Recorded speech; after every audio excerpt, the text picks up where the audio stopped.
Hi, my name is Lilliana Castro. My pronouns are she, her, ella, and I am one of 2 full-time faculty instructors here at Long Beach City College.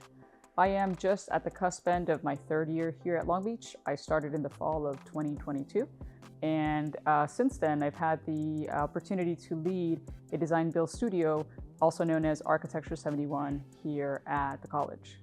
It's a 16-week course where students get a chance to work in the studio as a traditional designer, meaning 2D design, 3D modeling, 3D prototyping. We essentially fabricate, prototype, and then we take it into the studio or the shop where we're able to fabricate and further our ideas by creating one-to-one models and a mobile tiny house built in real life. Most students do not have any construction experience. Some have some lived experience by working in construction through family, or maybe have taken a job outside of school. And here we basically have different jumping points where folks can learn from 0 to 100, going through safety workshops, understanding how to work with the machines that will be involved in creating a mobile tiny home in the 16 weeks that we're together. Hi everyone, my name is Karla Barahona, and I am probably like a 4th or 5th year student here at Long Beach City College. This is my 2nd semester as an ARC 71 student. I am part of the ARC 671 student series, which is basically no credit, but you get the experience. And so I decided to take this class, a continuation, which I've been doing since the summer, and I haven't left since, so I'm still here since last spring. And it's been almost a full year now, and it's been really exciting. And one of the things about ARC 71 studio class that is very specific to here at Long Beach City College is that it's hands-on, and it's actually diving into what it would be like to be in the field. So just like you would at a firm, you have to check in with your supervisors, check in with contractors, be able to work as a team and understanding plans, understanding city codes, which is a really exciting thing that not many colleges offer. So I'm very excited to be here to get to learn that. So it's an incredible class in that way, where you get to really experience the design, the build, and the research part. For this particular class, including the 671 and the 71, it's a little bit different than last year. Now they have to look at more documentation because now we're cataloging this project as an ADU, tiny house ADU. So now we're looking at more codes than we did before.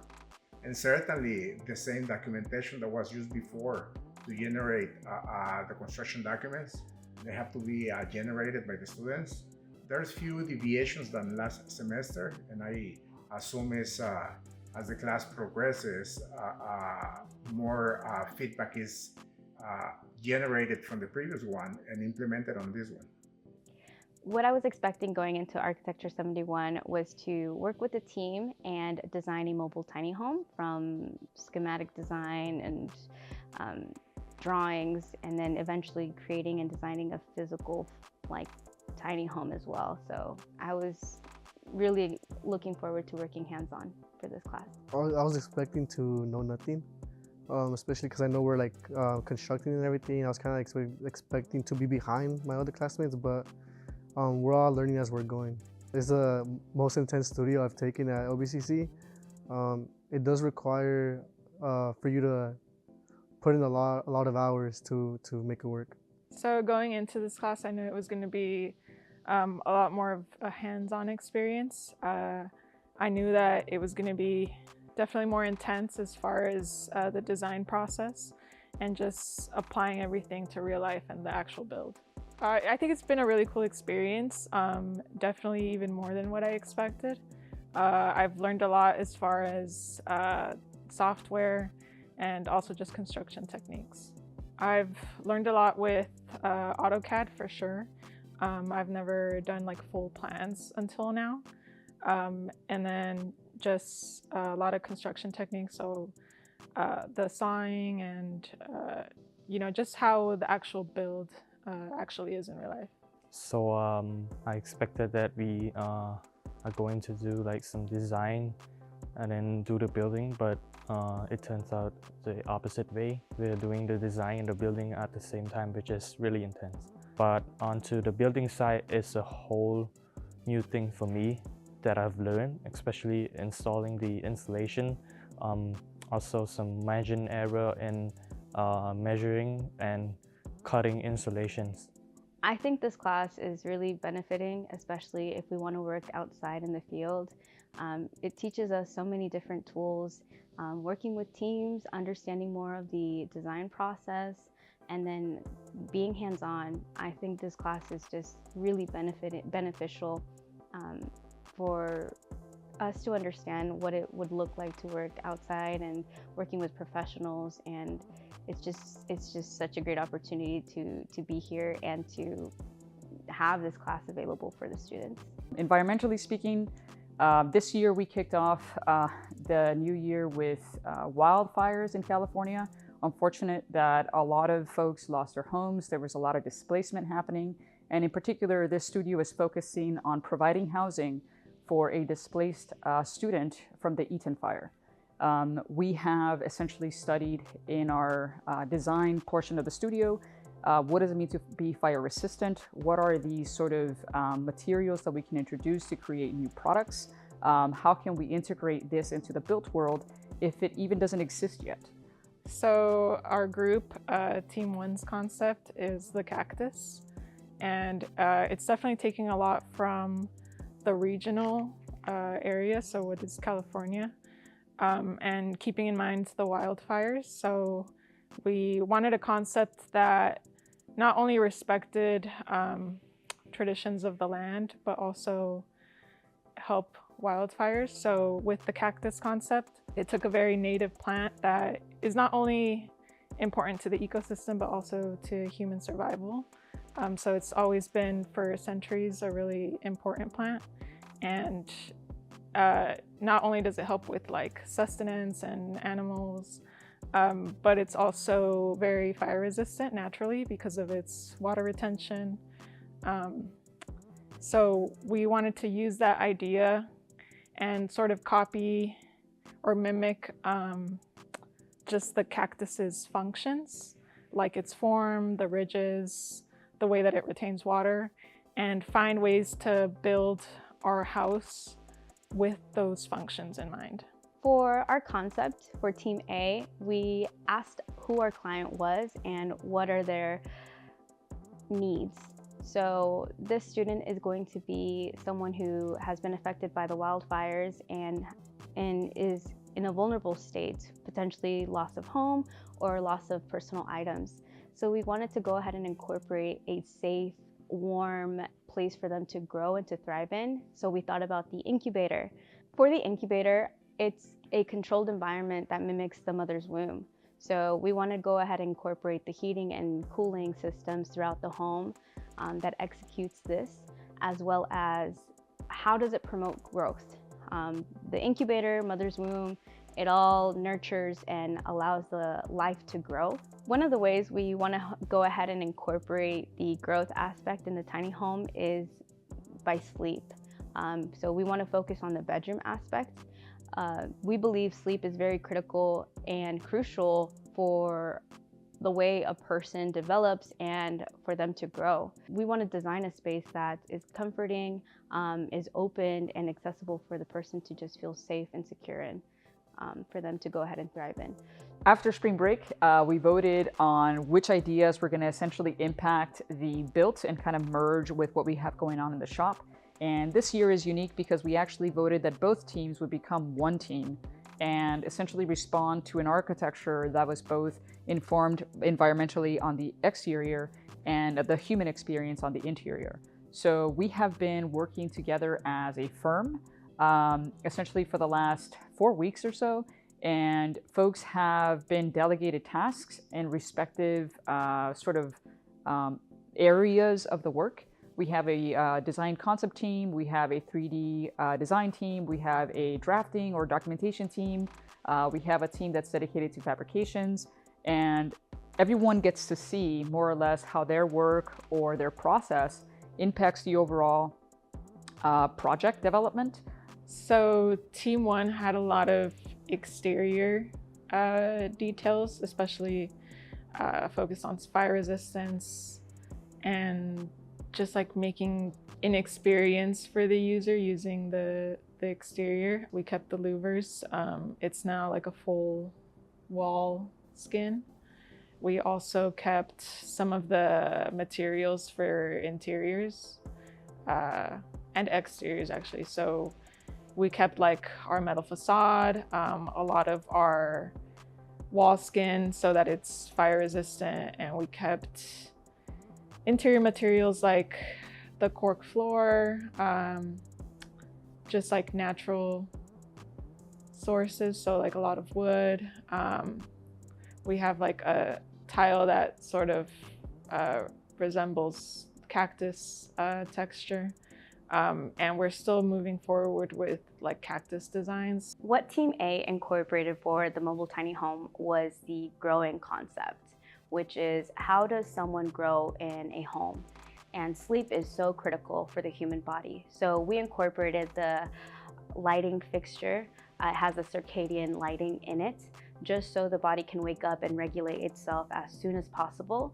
Also the bedroom aspect, it has cactus leather curtains around it from Team 1's material, and allowing the space to feel safe and comfortable as well as controlled, just a little bit away from the kitchen area as well as the dining area. So it's private and a little bit more secluded.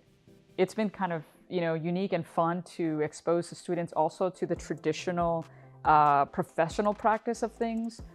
We have a Discord where we're constantly, exchanging ideas, keeping each other up to date and communicating.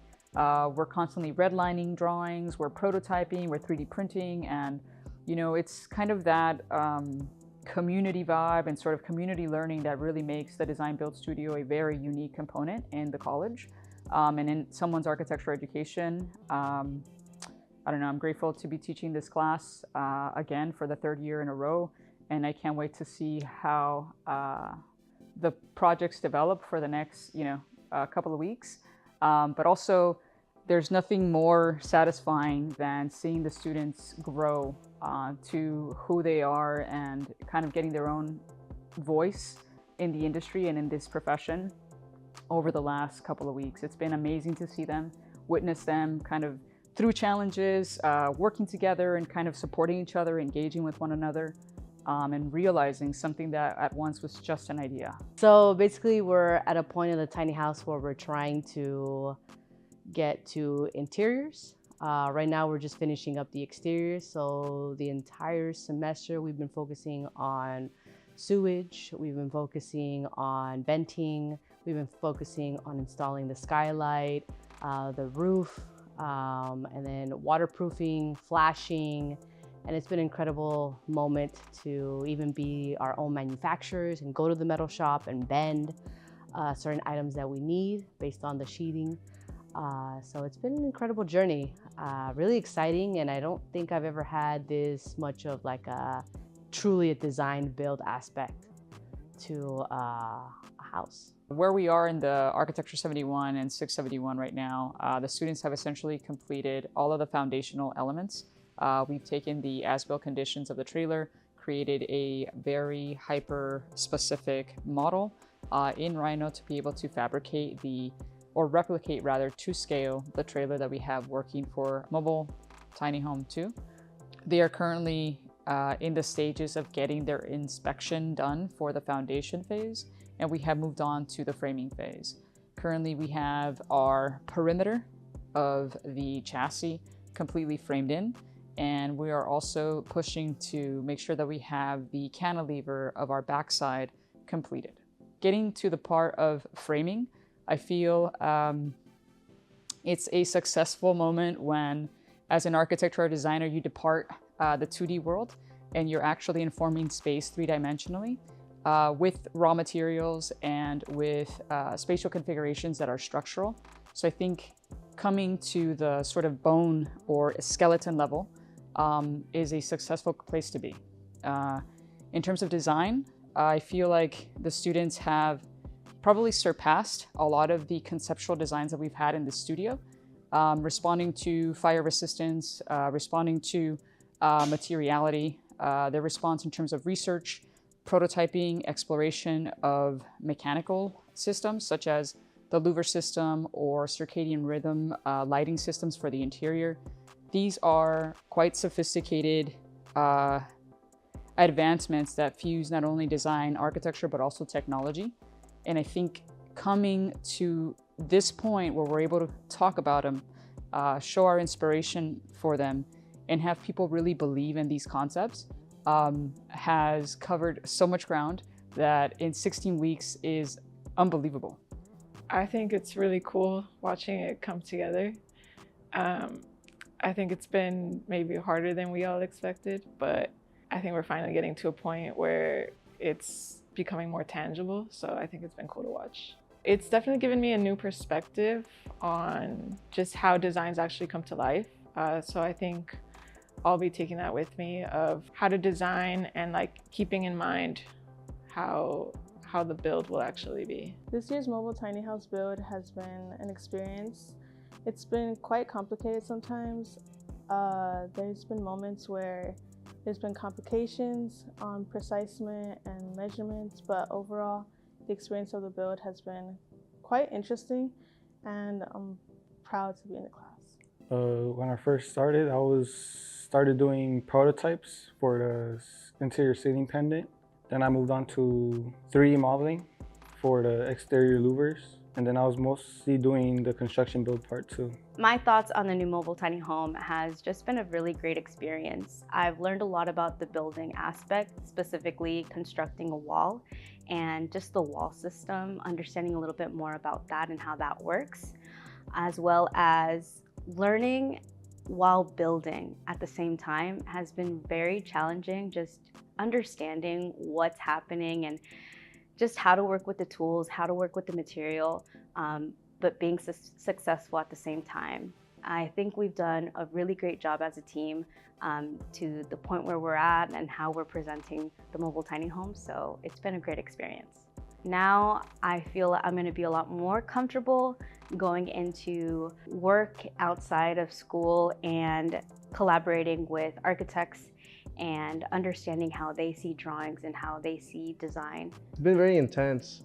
It's kind of chilled a little bit, but it's been fun to learn all these stuff, to work on the model, to learn how to build. At times it's scary, but it's a learning curve. So I did participate in the build, but the main thing I did focus on was making a 3D model. So we had to measure everything and then transfer that into a 3D model, scale it down and break it apart. The model's gonna come out really cool. My biggest takeaway is that I had to do constant research. My previous classes, yeah, we learned about like theory and concepts, but I feel like with this class, it makes you go to another level. You constantly have to be researching, learning new innovations. It could be a huge task, but it's well worth it. This class has impacted my concept on architects because now I understand how architects go beyond designing just an idea. There's a lot of problem solving, a lot of teamwork and collaboration with other people. So my respect has gained a lot for architects. There's a lot of positive impact on my opinion in architecture. At first, I didn't know that architecture is this broad. We got to work with everybody in the industry, you know, like construction, electrical, plumbing, and now even metal fabrication and the welding department too. My biggest takeaway would be just learning by doing it. Because sometimes when you work an approach where you're just by yourself and just doing your own thing independently, I think it would the class really prepared me to step further more in my path as an architect student. That it's not just about being by yourself, it's working with multiple trades and with your multiple peers. I think that the work the students have accomplished is commendable. They've accomplished a lot in the short time that they've worked on it. their designs, their concepts, everything they had was super cool, super dope. I loved everything they brought to the table. I am excited for them to continue. I understand that some of them are leaving, some of them are no longer going to be here, but I do hope that some of them come back and try to like finish their project. I think that it'd be a super dope thing to put on their resume, their portfolio, anything, to be like, hey, I did this, and we collaborated with over like 10 students, and then we accomplished it, and now someone's actually living in it. I think it's pretty sick, and I would like for them to finish it. Okay, look into the camera, and what would you tell another Architecture 71 student taking this in the future? Go. Be ready to put in the time. Have passion. Be committed. Give your time. Oh, sleep well. Take more breaks. Do your best. To lock in. Have fun. Enjoy the struggle. Take notes. Y'all are wild. All right. Stay hungry, stay humble.